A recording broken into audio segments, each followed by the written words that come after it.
Hi all, and welcome back to, I think we're day 22 maybe, in my attachment style series, which I'm running until the end of the year. You'll have to forgive me, I'm in quite a lot of pain. I think the muscle wastage in my legs is causing one of them to kind of contract a little bit, and it's really painful. Um, so I haven't been able to do anything for a few days, and so I'm just trying to catch up. I'm going to try and get through as much as I can and make as much sense as I can. But if I don't, please forgive me. My brain is not functioning very well at the moment, thanks to the pain. So, and that is my daughter just bringing me a cup of tea. So, all good. Oh God. Right. Yes, so today I want to talk about oh, I'm so professional, aren't I? Today I want to talk about how anxious attachers show love, basically. So, I often say that anxious attachers love harder than anyone I've ever met, and probably anyone that you've ever met. These are like the real romanticists, I think. They're the ones who remember your coffee order, who send a good morning text and notice the tone in your voice before you even realize something's wrong. They've caught it. Their love is deep, it's loyal, it's consistent, and it's beautifully intense, but it often comes from a nervous system that's never been able to relax in love. Because for the anxious attacher, love isn't just about connection, it's about safety. And that's why they give so much of themselves, because somewhere deep down, they've learnt that being loved means being needed. Being loved means being needed. That's what they believe. So let's start with where this all begins. So, and I talk about this in almost every video, but I think it's important to just, repetition is the thing that really makes it sink in. So, most anxious attachers grew up in environments where love was inconsistent. Sometimes their caregivers were warm and available and affectionate and loving and everything that they could want. Other times, they were distracted or preoccupied or emotionally unavailable or not even physically present.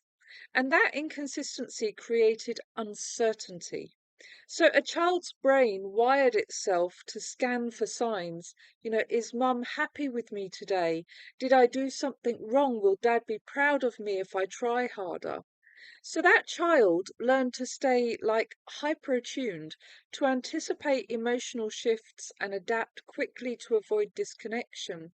And that's a skill that carries into adulthood, essentially. So anxious attachers don't just love, they monitor love. They're constantly checking the emotional temperature of the relationship. It's not control, it's not about control, it's survival. Their nervous system is programmed to believe if I stay close, attentive, and giving, I won't be left, I won't be abandoned, I won't be rejected.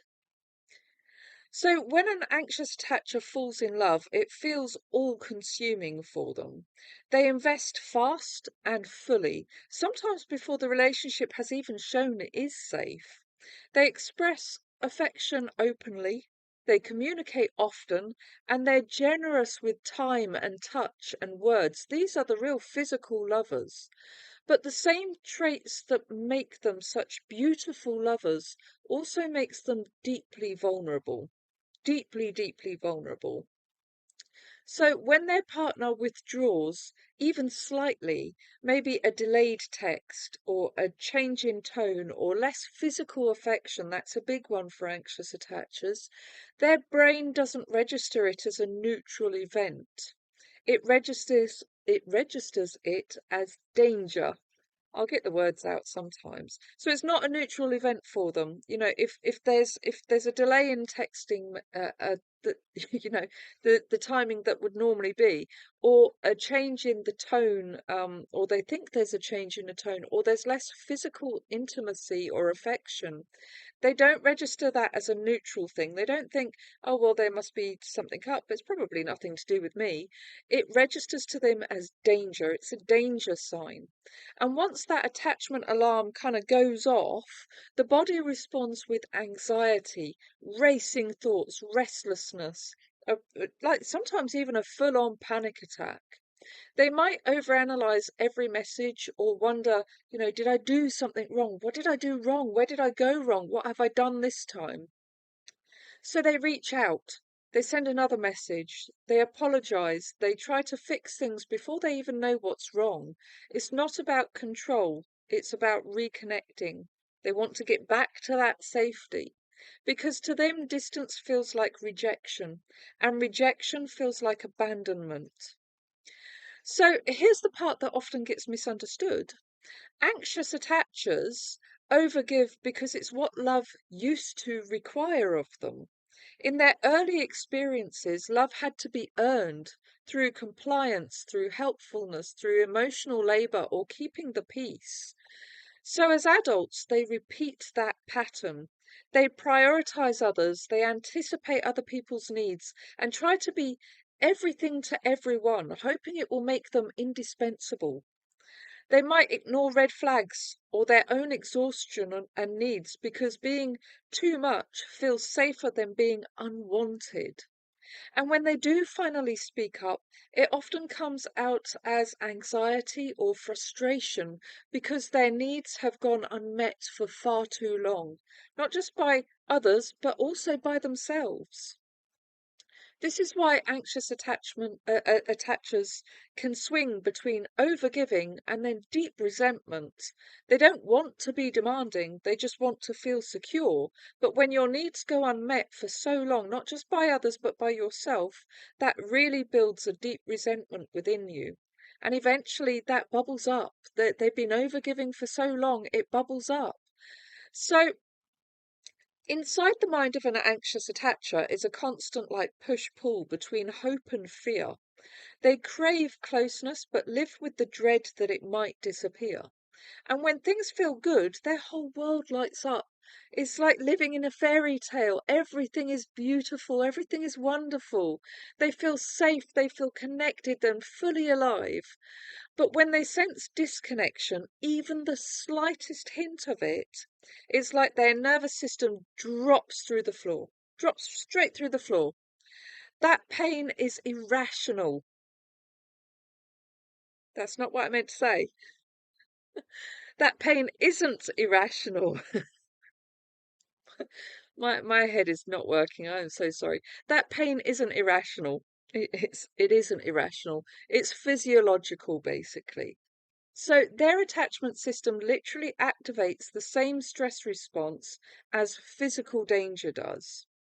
So that's why they can't just calm down or stop overthinking. That's just not possible for them. They're trying to survive what feels like emotional starvation. I am blushing so badly. I hope you can't see it on the camera. My camera is really rubbish, so I'm hoping you can't. So anyway, healing anxious attachment doesn't mean loving less. Basically, it means loving without fear. So it's about teaching your body that space doesn't equal abandonment and that your worth isn't measured by how much you give to others. So let's talk about how that actually happens for you. So number one, you need to learn to self-soothe before you reach out. And when that panic rises, when you feel the urge to bombard with text messages or over-explain yourself, pause. Put a hand on your chest and remind yourself, I'm safe at this moment. I'm safe in this moment. You're not being ignored. Your nervous system is just remembering something old. So number two, you want to separate your worth from your partner's attention. Their response time doesn't define your value. If they're unavailable, it doesn't mean you're unlovable. It might mean they're just human. They're busy. They're doing something else. Something else has cropped up. We all have this thing where we say, well, it takes 10 seconds to respond to a text. Well, yes, it does, but sometimes we don't have that 10 seconds. So that's just life. Life gets in the way sometimes. It doesn't mean that you're unlovable, and it doesn't mean that you're undervalued. It means they're unavailable in that moment. So number three is ask for reassurance in a healthy ways. So you can say things like, you know, I said to somebody recently, actually, I was like, "Hi, I'm feeling a bit unsettled right now. Could you check in with me when you're free so that we can talk about it?" So, and that's the secure thing to do. I felt unsettled. I wasn't quite sure what was wrong with them. They'd been a little bit off.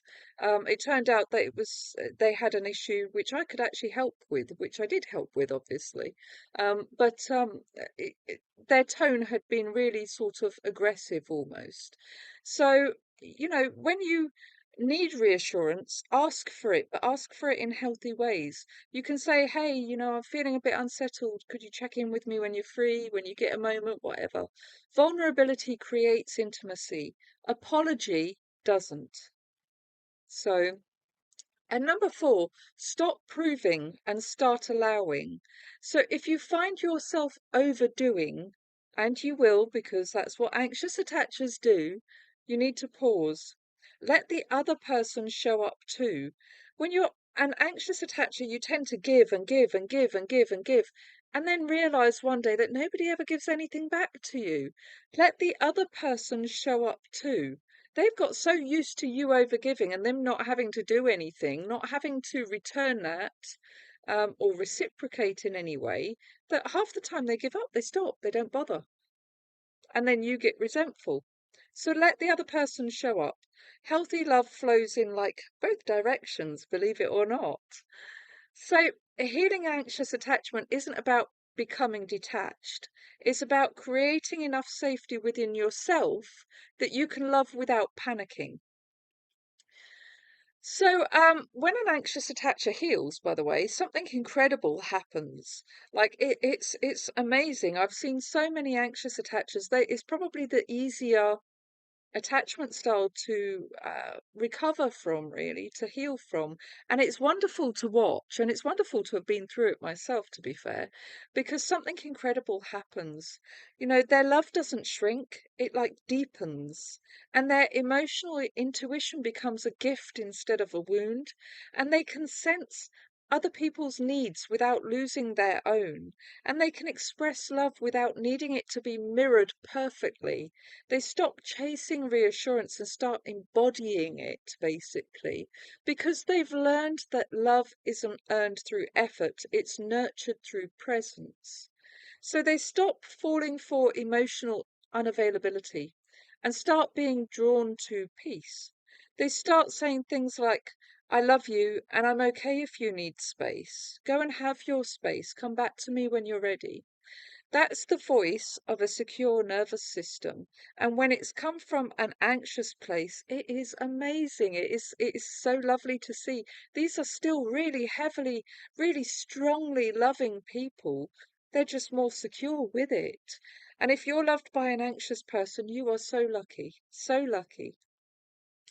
Or a healed anxious person, I should say. If you're loved by a healed anxious person, you're so lucky. So, if you recognize yourself in this, know this. There's nothing wrong with how deeply you love. There isn't. You were simply taught that love had to be hard to keep it. But it doesn't. It doesn't. Love isn't hard. It doesn't have to be hard for you to keep it. It doesn't have to be. So healthy love feels calm, not confusing. It feels like breathing, not waiting. It's not a performance, it's a partnership. So the next time you find yourself like overthinking and overgiving or over apologizing, pause and remember you don't have to work to be loved. You just have to stay open long enough to believe you're already worthy of it. That's how anxious love becomes secure. Essentially, that's literally how anxious love becomes secure. Now, I wrote down somewhere, I can't even find it now, but I wrote down somewhere a reflection question for today, and I can't remember what it was. So I think I think I might just make one up. I think I might just make one up. Um, so when you fall in love, when you fall in love, do you find yourself overgiving and overthinking or over apologizing? And how might you begin to show love from self-worth, not from fear of loss? Because, as I said, anxious attachers don't need to love less. They just need to feel safe enough to stop proving that they're worthy of being loved in return. So, anyway, I have talked long enough. I am going to go for today, and I will be back tomorrow probably to talk about the avoidant version of this. Okay, take care all. Bye.